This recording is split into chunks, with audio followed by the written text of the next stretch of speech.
no, and what we talked about. I mean, I think the respect isn't given to the people at Windows on the World. It was 2,500 degrees Fahrenheit. You see people trying to use tablecloths as a parachute. People holding hands, jumping together. I don't want to die alone.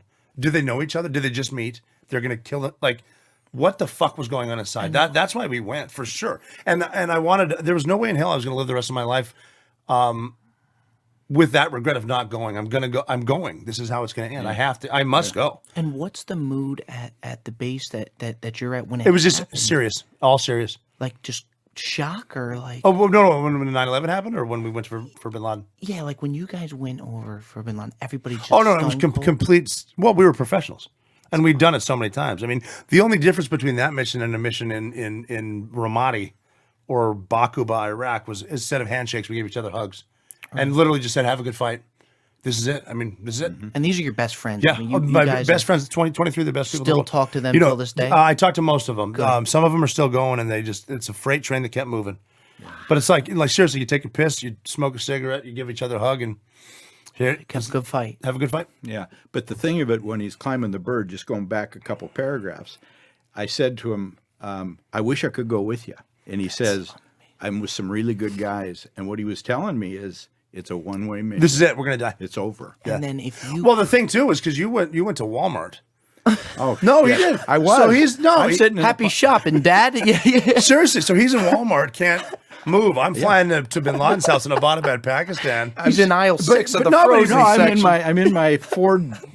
Whatever the hell, yeah, Ford Ranger truck. Yeah. You don't. Hey, by the way, you don't need to say which vehicles. We're not sponsored yet, so it could have been any. It could have been any truck. The O'Neill limited edition. Yeah. Then how did you hear after the mission's complete? How did you get the news? Well, the thing is, we had Bin Laden's body, and we're at Bagram Airfield, and the FBI is doing DNA tests on him.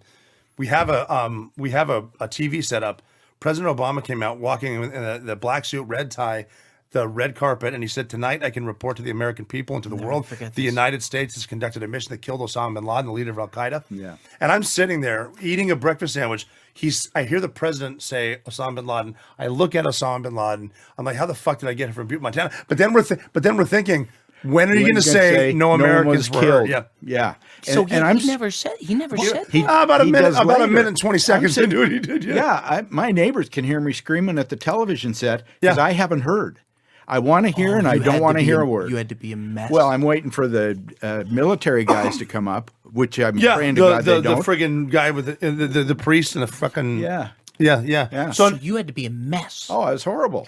Yeah, but I mean, even we're writing the notes to our buddies. Like, so the 23 guys that were there, we wrote letters to everyone, individual letters to my dad, my daughters, my mom, my sister, my brother, my sister, and but you can't give these letters to your buddies because they're going to die with you.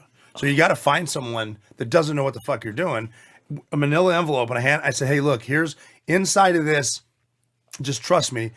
These are letters with instructions. You're going to know what to do. And he's like, well, what do I do? I'm like, just trust me. You're going to know. Now, if you see me tomorrow, I want them back. So they know. He had no idea. As soon as he gave them back, I shredded those goddamn things. I wish I would have kept them, but I shredded them. I'm surprised you wouldn't. I had blood on my uniform. I went into the shredder and put them in the thing. Just got rid of them. And letters. I mean, I didn't write a letter to the 7-year-old. I wrote a letter to the 27-year-old daughter. I'm really sorry I missed your wedding. I know you're beautiful. Thanks for taking care of your sisters. What we did was noble.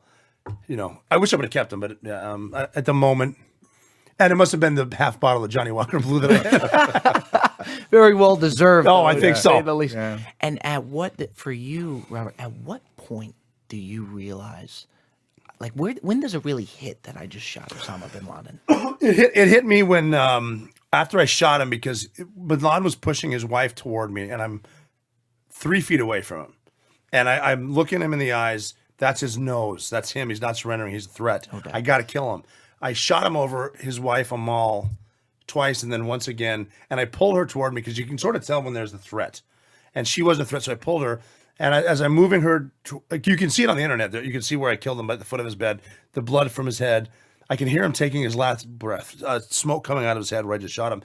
And his 2-year-old son is standing there. And I remember looking at this kid as a father thinking, this poor kid's got nothing to do with this. So I picked him up I pushed her on the bed. I put her son on top of her, and I turned around, and other Navy SEALs are coming in. I'm the only guy in the room, other than Bin Laden, and I see Navy SEALs doing what I call Navy SEAL shit.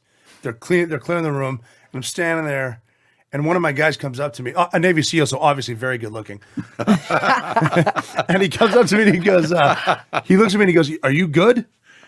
And I said, "No." I said, "No." So you kind of paused for a second. Here's what hit me. So I go, what do we do now?